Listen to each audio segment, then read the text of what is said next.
Nagsimula ang palabas sa Huang High School kung saan ang nagngangalang Gina ang pinakasikat na estudyante.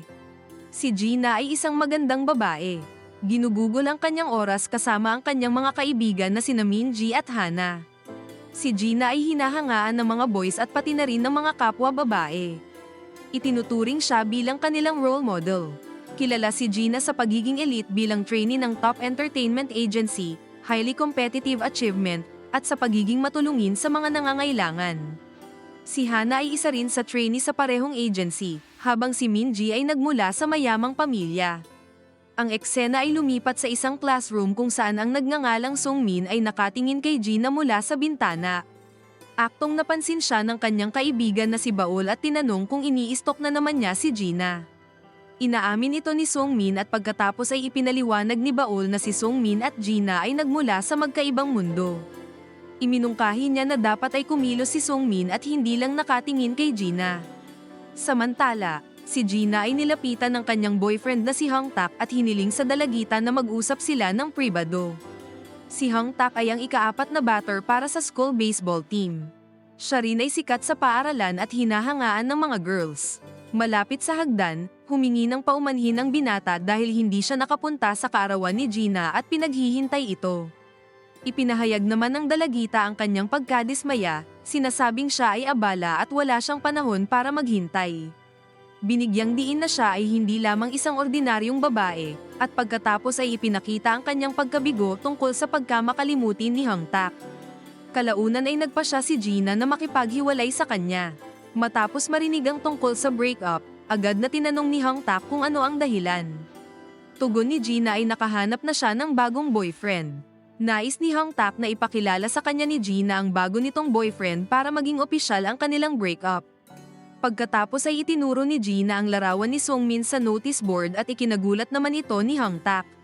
Sumang-ayon din si Gina na ipakilala sa kanya si Sungmin sa sunod na araw. Pagkatapos ng kanilang pag-uusap, agad na nilapitan si Gina ng kanyang dalawang kaibigan at nagtataka kung ano ang nangyari. Sinabi sa kanila ang tungkol sa breakup at ipinakita sa kanila ang larawan ni Sungmin. Hiniling sa kanila na hanapin ito at dalhin sa kanya. Sunod, ang bawat isa ay kumuha ng larawan ni Sungmin at nagsimulang maghanap sa paligid ng eskwelahan. Habang kinukumpara ni Minji ang larawan sa ibang mga boys, si Baol ay dumaan sa kanyang tabi. Nang nalaman niyang si Sungmin ay hinahanap ni Gina, nagmadali siyang pumunta sa classroom para ipaalam sa kanyang kaibigan ang tungkol dito. Sunod na eksena, nakipagkita si Sungmin kay Gina sa rooftop habang kinakabahan. Lalo itong kinabahan nang biglang tinanong ni Gina kung gusto niya itong maging girlfriend. Si Sungmin ay na-starstruck at hindi makapagsalita. Sa sandaling ito, naalala niya noong unang nakita ang dalaga. Napahanga siya sa pambihirang galing nito sa pagkanta. Tinanong ni Sungmin kung totoong hinihiling ni Gina na maging boyfriend siya, at kinumpirma naman ito ni Gina. Inusisa ang tungkol sa kanyang relationship status at nalaman ni Gina na siya ay single kaya napagaan ang kanyang kaisipan. Gayunpaman, tinanong ni Sungmin kung ano ang kanyang motibo. Ibinunyag naman ng babae na wala siya talagang tunay na interes sa kanya, ngunit gusto niya ito na maging kanyang contract boyfriend para sa isang tiyak na panahon. Nang marinig ang tungkol sa contract relationship, agad na tumanggi si Sungmin sa kanyang proposal at pagkatapos ay umalis. Kalaunan, kinuwento ni Gina ang tungkol sa pagtanggi ni Sungmin sa kanyang mga kaibigan. Ikinagulat nila ito, paanong tinanggihan siya ng lalaki. Si Minji at Hana ay nag-aalala tungkol sa kung ano ang gagawin kapag hiniling ni Hang Tak ang tungkol sa pakikipagkita kay Sungmin. Samantala, nalaman ni Baol na tinanggihan ni Sungmin ang alok ni Gina na maging kanyang boyfriend. Ipinapahayag ang kanyang pagkadismaya. Paniniwala niya na dapat ay tinanggap niya ang pagkakataon para makasama si Gina. Ilang sandali pa, dumaan si Hang Tak at nakilala si Sungmin kaya lumapit ito sa kanya. Sinabi na ang isang tulad ni Sungmin ay hindi kailanman magiging boyfriend ni Gina. Sunod na araw sa paaralan, nilapitan ni Hang Tak si Gina para ipaalala na ipakilala siya kay Sungmin. Pagkatapos ay agad na pumunta si Gina sa classroom ni Sungmin, hinawakan ang kamay at inakay palabas kaya naman ay ikinagulat ito ng mga kaklase ni Sungmin.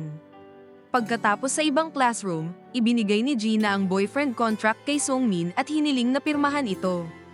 Sinasabi sa contract ang mga termino ng kanilang contract relationship, kasama ang 50 araw na tagal, pagkikita tuwing katapusan ng linggo, at pagpo-post ng kanilang mga larawan na magkasama. Kasama rin ang hindi pakikipag-date o umibig sa iba sa panahong ito. Idinagdag ni Sungmin ang ilang termino ng kanyang sarili, tulad ng paghatid kay Gina sa kanilang bahay araw-araw at pagsusuot ng magkatugmang bagay. Gayunpaman, nang hiniling ni Gina na pirmahan ng kontrata ay nagatubili ang binata. Naalala niya ang payo ng kanyang ina tungkol sa alagaan ng kanyang sarili at maging totoo. Matapos ito ay nakatanggap ng tawag si Gina mula sa kanyang mga kaibigan at agad na lumabas sa silid, iniwan si Sungmin na mag-isa. Bago siya umalis, pinilit niya si Sungmin na pumirma sa kontrata sa loob ng 10 minuto at pagkatapos ay makipagkita sa kanya sa ibaba ng hagdan. Pagkaalis ni Gina, pumasok sa silid si Baol at binasa ang kontrata. Pagkatapos ay pinayuhan si Sungmin na pirmahan ito nang hindi labis na nag-iisip. Samantala, nakipag-usap si Hang Tak sa mga kaibigan ni Gina habang siya ay hinihintay. Pagdating ni Gina, agad siyang tinanong ni Hang Tak tungkol sa kanyang boyfriend. Binibigyan siya ng 1 minuto para dalhin ito doon. Binanggit din niya na kapag si Gina ay nabigo, dapat itong makipagbalikan sa kanya. Samantala, napagtanto ni Sungmin na ito ang kanyang pagkakataon para makasama si Gina at baguhin ang kasunduan na maging isang tunay. Pagkatapos ay nagpas siyang pirmahan ng kontrata. Makalipas ang 1 minuto, pinipilit ni Hang Tak si Gina na bumalik sa kanya. Ngunit nagulat sila nang si Sungmin ay dumating at ipinakilala ang sarili bilang boyfriend ni Gina. Pagkatapos ay ipinaalala ni Gina ang tungkol sa kanilang nalalapit na date at ang kunwaring magkasintahan ay lumayo doon. Sunod na umaga, si Sungmin ay nag-aalmusal kasama ang kanyang ama. Humingi siya ng mga tip kung paano mapahanga ang mga babae. Pumayag naman ang ama at ibinahagi ang ilang mahahalagang payo. Kalaunan, kasama ni Sungmin si Gina at mga kaibigan sa cafeteria.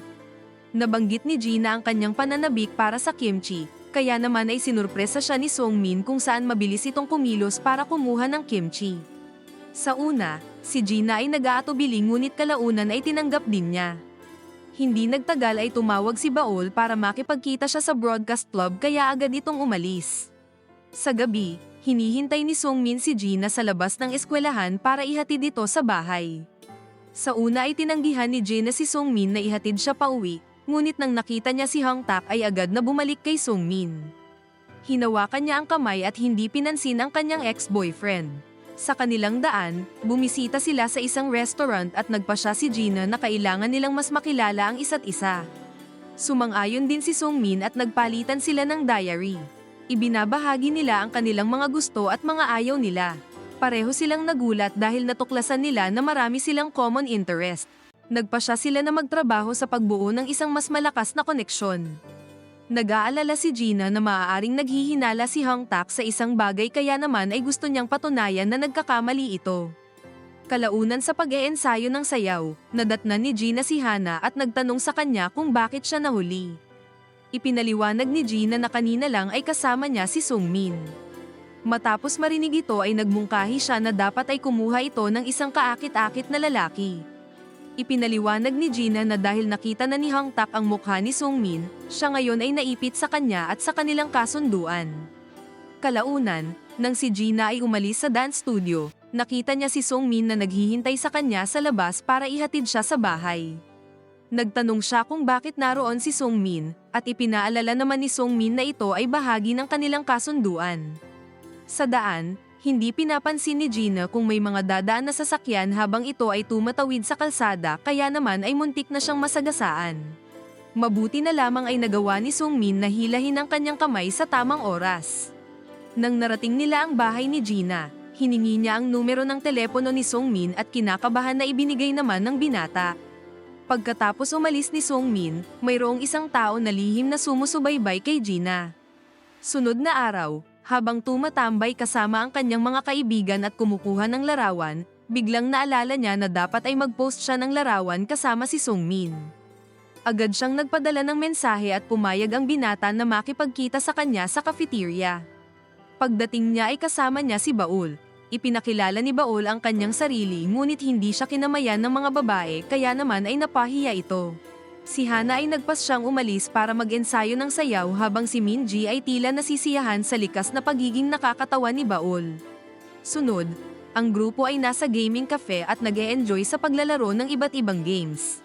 Nagulat ang lahat dahil si Gina ay nagpakita ng kanyang kahanga-hangang kasanayan sa paglalaro ng games at tinalo ang ibang mga gamer. Pagkatapos nito, sina Sungmin at Gina ay kumuha ng larawan na magkasama at ibinahagi sa kanilang social media account. Nag-alok din si Gina para samahan si Sungmin sa kanyang bahay kaya naman ay nahiya ang binata.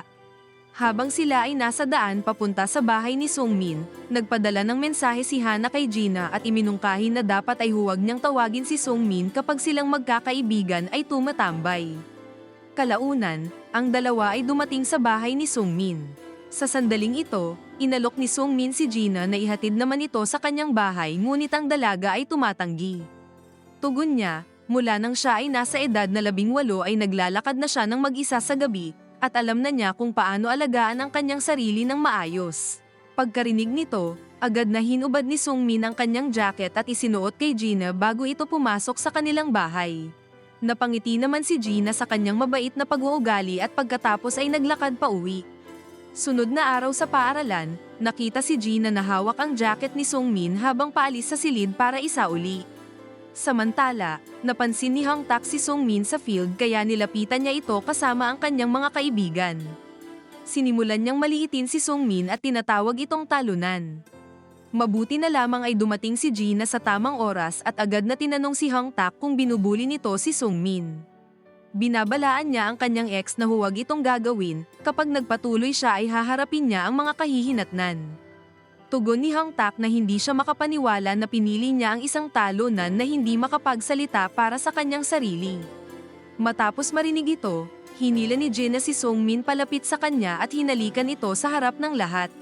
Dahil dito ay napaniwala si Hang Tak sa kanilang relasyon at pagkatapos ay naglakad palayo. Pagkaalis ng grupo, tinanong ni Sungmin si Gina kung totoo ang paghalik sa kanya o kaya ay ginawa lamang ito para lamang ipakita kay Hang Tak. Ipinaliwanag ni Gina na nagdududa si Hang Tak sa kanilang relasyon kaya napilitan siyang gawin ito upang mawala ang mga pagdududa. Sa ganoong tugon ng dalaga ay natulala si Sungmin at walang imik na umalis. Sunod na eksena, sa sandali ng physical training class, nagawa ni Hang Tak ang mahigit 80 beses na push-up kaya napahanga ang lahat ng mga estudyante na naroon. Gayunpaman, nang nilapitan niya si Gina at tinanong kung ayos ba iyon, walang tugon ang dalagita at hindi siya pinansin. Sa sandaling ito, si Baol at Sungmin ay pumasok sa training room at namahagi ng mga tiket para sa kanilang TikTok program na inayos sa pamamagitan ng Broadcasting Committee.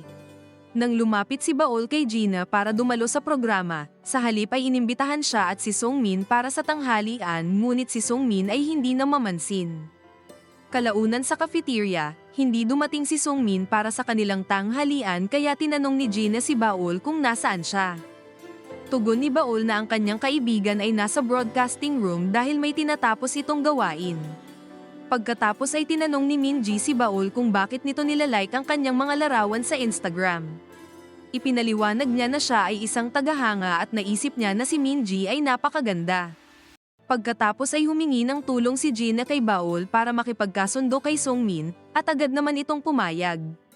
Sunod na eksena, nang si Minji ay umalis para bisitahin si Hana, nakipag-usap si Gina kay Baol at tinatanong kung bakit galit si Sungmin sa kanya. Tugon ni Baol na hindi nagustuhan ni Sungmin kung paano niya hinalikan ito sa harap ng lahat para lamang patunayan ang kanilang relasyon. Ibinunyag din niya na ito ang kanyang unang halik. Nang nalaman niyang ito ay isang pagkukunwari lamang ay labis itong nagdamdam. Ang contract relationship ang pangunahing dahilan kung bakit noong una ay tumanggi si Sungmin na maging kanyang boyfriend. Tinanong ni Gina kung bakit niya ito tinanggap sa kalaunan. Ibinunyag ni Baol na gusto siya ni Sungmin sa simula pa lang. Nagulat si Gina sa narinig at napagtanto na talagang nasaktan niya ang damdamin ni Sungmin. Sunod na eksena, nakipag-usap si Gina kay Sungmin at binanggit na ang kanilang kasunduan ay humahadlang mula sa pagkagusto sa bawat isa. Tinanong niya ang binata kung kailan pa nagsimula ang nararamdaman nito para sa kanya. Kinakabahang tugon ni Sungmin na nagsimula ito nang makita siya habang kumakanta sa broadcasting room. Pagkarinig nito, humingi ng tawad si Gina para sa biglaang paghalik nito sa kanya. Tinanggap naman ni Sungmin ang kanyang paghingi ng tawad at hiniling na muli itong gawin na may totoong damdamin. Sa huling eksena, sinusuri ni Gina ang kanyang heartbeat sa physical training class. Ilang sandali pa ay biglang nagpakita si Sungmin sa kanyang harapan. Nang makita ito, naisip niya ang tungkol sa paghalik niya sa binata ng tunay, kaya naman ang kanyang heartbeat ay lumagpas sa higit 100. Ang lahat ng naroon ay nag-alala kaya iminungkahi ng PE teacher na si Gina ay dapat na magpatingin agad sa doktor. Kalaunan, si Gina at Sungmin ay tunay na naging magkasintahan. Subalit maraming mga pagsubok ang kanilang pinagdaanan, hanggang sa punto na sila ay nagkahiwalay nang natapos na ang kontrata. Napagtanto ng dalawa na mahal pa rin nila ang isa't isa kaya naman sila ay nagpasyang magkabalikan.